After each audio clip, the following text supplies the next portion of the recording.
آپ کو کیا لگتا ہے کہ ہاتھ میں موبائل ہونا زیادہ مفید ہے یا ہاتھ میں تسبیح کا ہونا زیادہ مفید ہے؟ دیکھا جاتا ہے اس وقت تقریباً ہاتھوں میں موبائل ہوتا ہے، اور جب موبائل ہاتھ میں ہوگا تو بار بار موبائل دیکھتے رہیں گے، اور اگر تسبیح ہاتھ میں ہوگی تو بار بار تسبیح پڑھتے رہیں گے۔ یعنی جو جیب میں ہونا چاہیے وہ ہاتھوں میں آ چکا ہے، جو چیز ہاتھ میں ہونی چاہیے تھی اس کو جیب میں ڈال دیا گیا ہے۔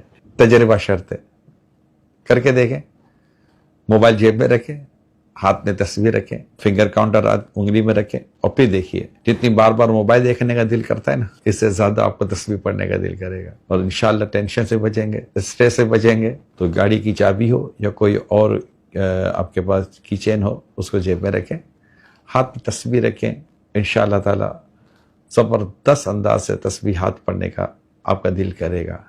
شیطان اس پر قابو نہیں پا سکتا جو اللہ پاک کا ذکر کرنے میں مصروف رہتا ہے۔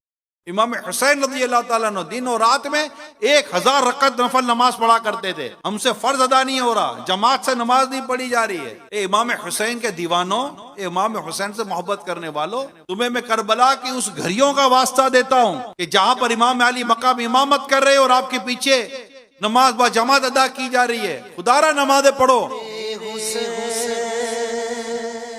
تجھے سلام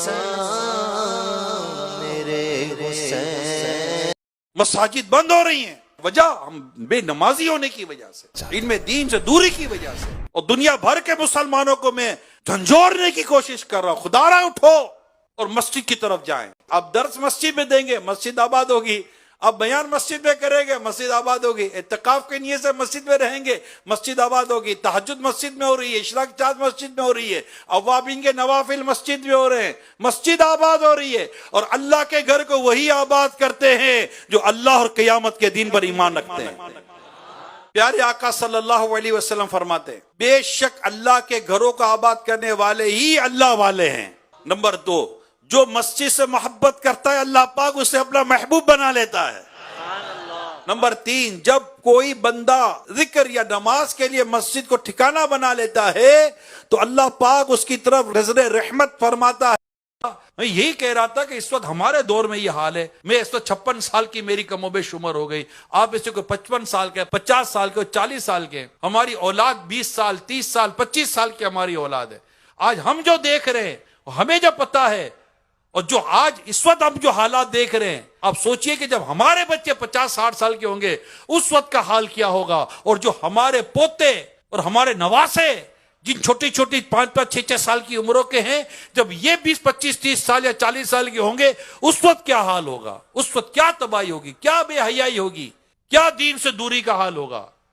کیا ہم یہ نہیں سوچتے؟ ہم آنے والی نسلوں کے لیے، بچوں کے لیے مال، اسباب، زمین، جائیداد یہی جمع کرنے پہ لگے ہوئے ہیں، مگر ان کے دین، ایمان، عقائد اور نظریات کی حفاظت کے لیے ہم غور نہیں کریں گے۔ دنیا بھر کے تمام مسلمانوں کو چاہیے کہ دین کو سیکھیں، اپنے اسلام کو سیکھیں، اپنے مذہب کو سیکھیں، اپنے بچوں کو سکھائیں۔